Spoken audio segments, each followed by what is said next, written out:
Alright, I thought I'd do a winter update. All my garden updates have been in the spring and the fall and summer, but here's a winter update. Here's our herb garden.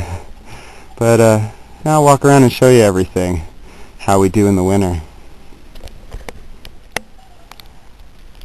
Knocked all the snow off of our little trees we had going there.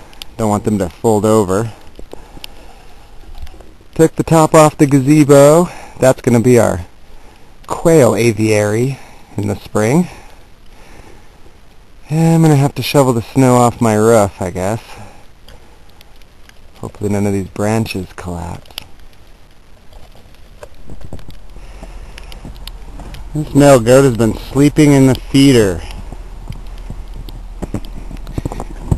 You got him this nice house, even a choice of houses. And he wants to sleep in the feeder.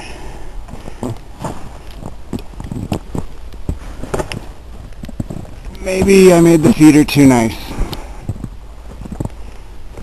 But they're munching away. I put some pine needles down so they can have something to walk on.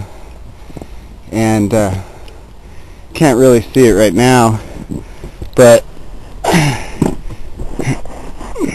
I made like a platform on top of their house for them. And so if you have goats, they'll love it if you put a little platform on their house.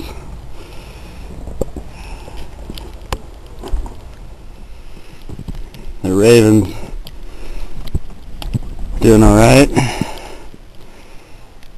He's underneath a roof I built him. Hope it doesn't collapse. I'm going to get in there and try and get him a walkway to his other yard perch there. But he seems to be doing okay. He had a friend talking to him up here. Well, maybe the friend was stealing his food, but I'll keep you posted.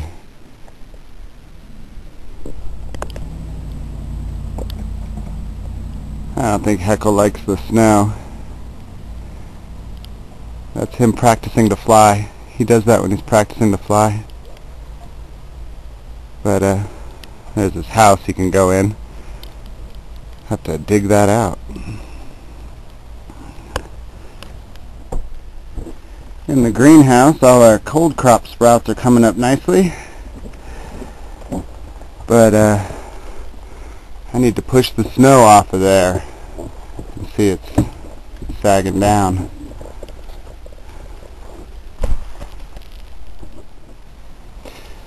Alright, the rabbits, we clothespin this blanket.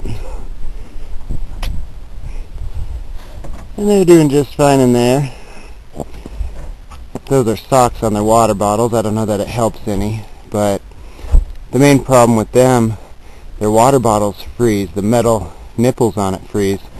So we have to keep two inside and then swap them out each day, a couple times a day.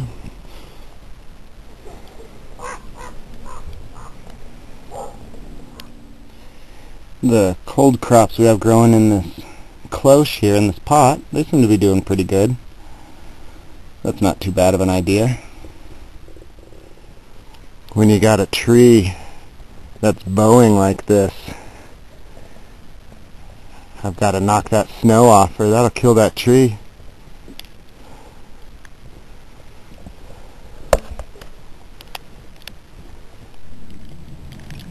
That's a little straighter.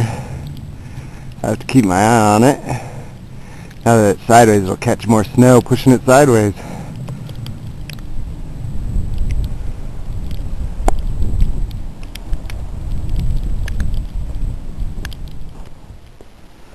This tree is pulling down on our power cord.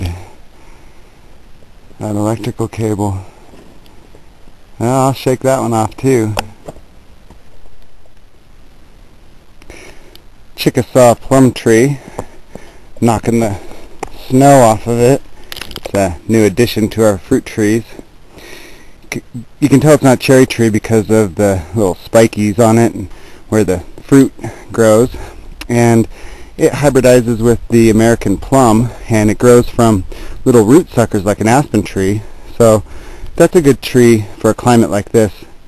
When you're looking for a fruit tree, you want to make sure you have the right number of chill hours. And we would need a lot of chill hours in a cold place, or it would bloom too early in the spring. So let's move along. Maybe you can see the fish down in there. They freeze over every winter. They do just fine. But yeah, you got to keep an aerator going. Make a little hole in the ice.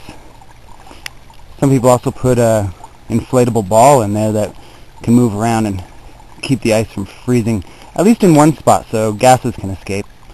But they slow down. They stop eating when it gets cold. I was going to show you our cold frame inside that's just busting with life. But then I thought leaving it covered in snow would keep it warmer, and so I just uncovered a little bit there to let in some light, and maybe you can see that there's a bunch of growth in there. But there's the cold frame. Let's go look at that chicken coop. What's up, chickens? I have that blanket in the middle.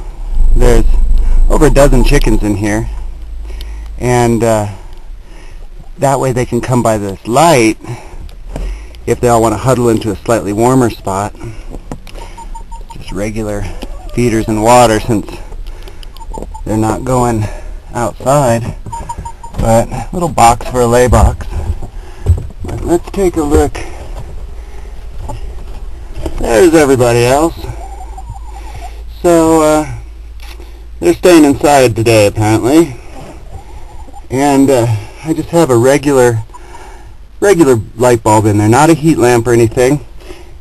16 hours of light will keep them laying, and that light puts off a little bit of heat without using 250 watts like the red heat bulbs. So they're doing just fine. That's what we got going on in here.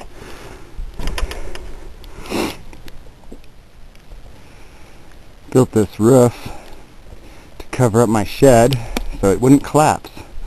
I'm glad I did. I had to shave off a foot of it with a chainsaw because it was too close to my house, the county said, but got that done.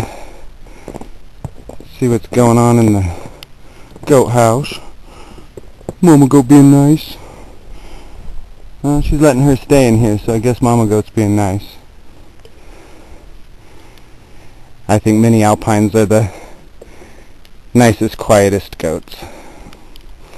And their trough, we have a aquarium heater in there, and the aquarium heater is like a 60-watt turn down, and it just keeps it from freezing is all. And that's better than some of the heaters you see that are 200 watts and whatnot.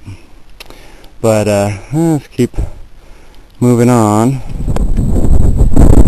Well, the storm should be letting up, but there's your winter garden update and our first snow at over 7,000 feet. But with canning and the cold frame and greenhouses and the animals, we're still working on almost 100% self-sufficiency. So there you go. Stay warm.